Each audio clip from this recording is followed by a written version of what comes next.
Women have struggled over the years. They struggled so much. They suffered. They had no voice. They couldn't take action.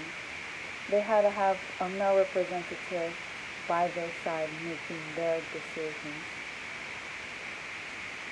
Women are such fragile people. They have suffered for many decades, many years, and we've seen what they're capable of. We've seen the growth of women throughout the generations, and it keeps growing and growing. Um, by the end of this video, you will know how and when feminism has grown and what it took for them. I, as a woman, believe that feminism is a very important thing to talk about.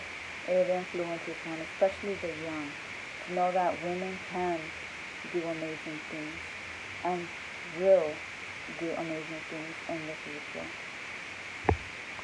As stated in the article, The Northwood Omniscient, written by Ava Widower, quoted, "The feminist movement is a group of people who care about equality."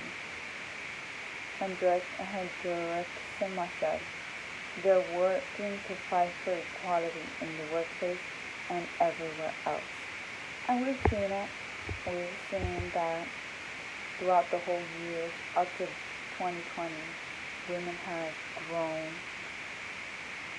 Women have empowered over the years.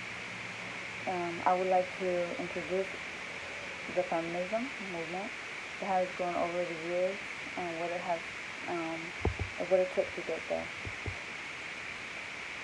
The 3 points of feminism, there's 3 different ways they went through and the growth it took and how much they grew. The feminist movement was belief in social, economic, and political equality of the sexes. In the article Feminism, written by Eleanor Burkett, quoted, "Throughout most of Western history, women were confined to the domestic sphere, while public life was reserved for men. Like I was saying in the beginning, women were considered as housewives. They were not able to do anything unless a male representative was by their side. To go outside, they weren't able to do anything. In public, if they did something themselves, it was considered shameful." In the same passage mentioned that many women started to talk more about feminist movement in plays and poems. Women started taking action during the first wave of feminism. They knew the struggles they went through. They knew what they wanted. They wanted the freedom for women. Anything considered to them. They believed they could conquer without a male representative. Women started protesting, fighting for the equal rights they deserve. It grew day by day, and we were set with the first movement, which was not very popular back in the day, because obviously during the 1848 is when it began. During those times, you didn't see much of the feminist movement we see now. There was a couple of women only gathered.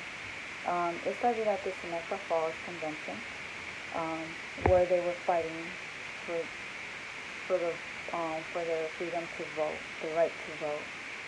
In the article titled "Seneca Falls Convention," quoted, "The convention proceeded to discuss the resolutions on women's rights, all passed anonymously except for the ninth resolution, which demanded the right to vote for women."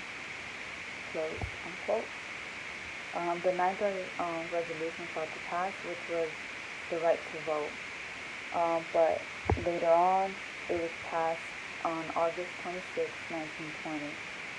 The second wave was one of the toughest ones. Many women wanted to be accepted in the workplace. They wanted to figure out their own sexuality. They wanted to have their own family, whether they wanted one or not. And they wanted reproductive rights. this wave was a very tough one because not many people agree with what they wanted. Skin color was also one of them. I will go to the third wave, my micropolitics of gender equality. This was the movement that had to do with wages, violence acceptance, and actual understanding of the feminism. Um, what we see now is basically somewhat of the third feminism, where it started to grow. Many women marched. Many women wanted to get into that movement where now we get the same wage as men. And now that you know the three waves of the feminist movement, we see now in 2020 women working in the government, working on doctors, sometimes even making more than men who actually are in the job. I hope you learned about the feminist movement and the growth.